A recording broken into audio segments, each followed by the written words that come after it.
name is Dana. Welcome to 3 Acre Homestead. Today is laundry detergent day. So we're gonna make our own DIY laundry detergent. It is much cheaper than buying it already pre-made. You know exactly what's in it. There's no weird things in it. And there's 4 ingredients. They are, for one recipe, you need 3 bars of Fels naphtha. I heard some people use a Bronner's Castile soap.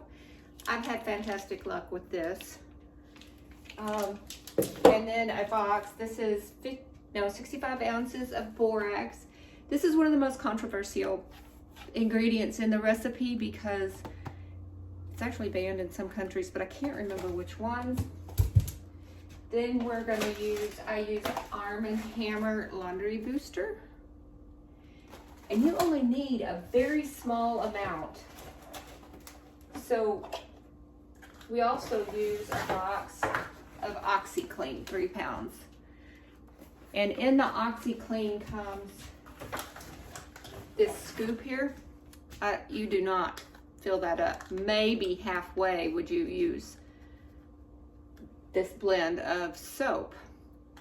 So what I'm going to do first is we have to grind up our naphtha bars, our bar soaps. And what I'm going to do is, instead of, I used to hand grind it, which takes a while. You just sit down in front of the TV and just hand grind it. Well, I'm going to use my new mixer, or my new food processor. I burnt one out in the past by trying to grate my soap in here. But what I did this time is I cut my soap up in real fine little pieces. It's not hard to cut.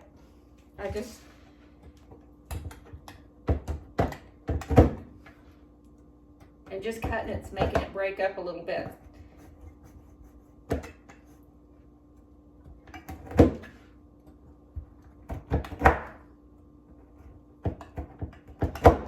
And there we go.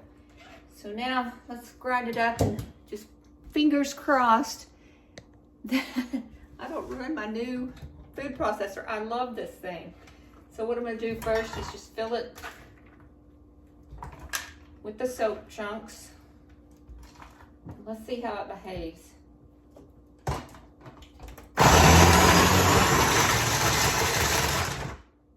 think it worked. Okay, I'm going to finish this up and I will be right back with you.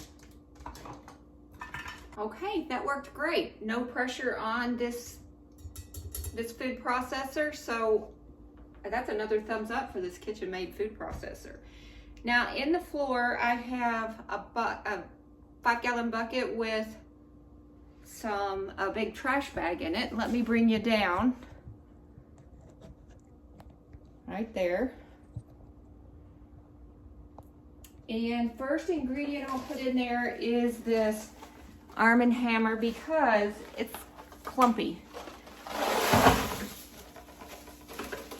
And I want to try to break up some of those clumps.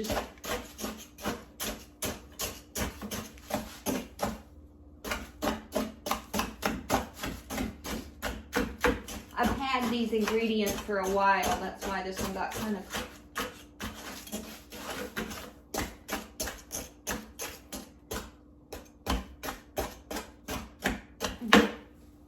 I got most of them out. I'm going to add the borax.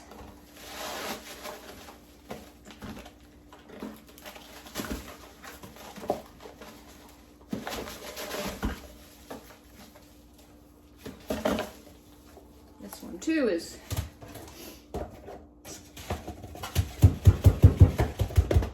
if you have a delicate or irritable airway, I would definitely recommend using a mask.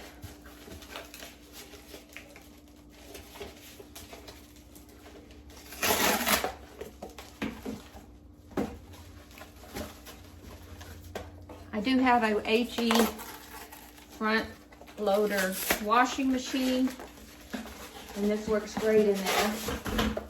Break that up a little bit. This hasn't been sitting on your in your basement long, you don't get these clumps. I've had this probably a couple years now. because I like to keep the ingredients on hand. I'm just looking at the back of my head.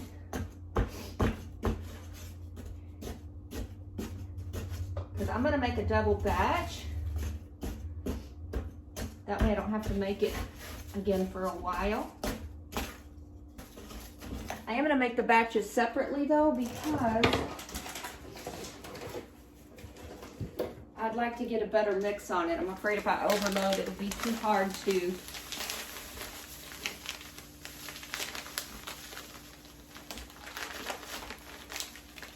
mix up thoroughly.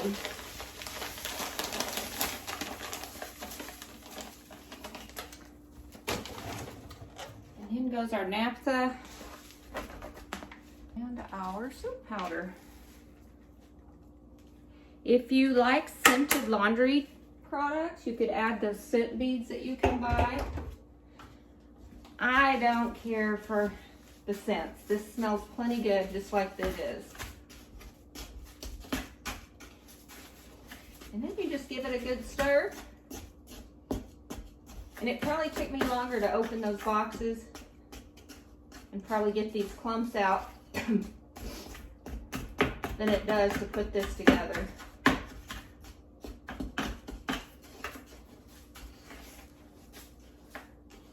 Here's a couple big pieces of soap. So I'm just going to crush those up a little finer.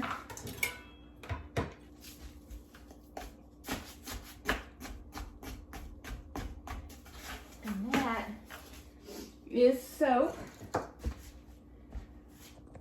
So I keep my laundry soap in this laundry container here. And it's just a metal can. And the scoop I use is this little blue scoop. And sometimes I don't even fill it up all the way. And that's all it is for DIY soap. Quick and easy. I've got one more batch to throw together, just like that. And I wanted to show you something. I was trying to can some caramelized onions, not USDA approved, I understand that.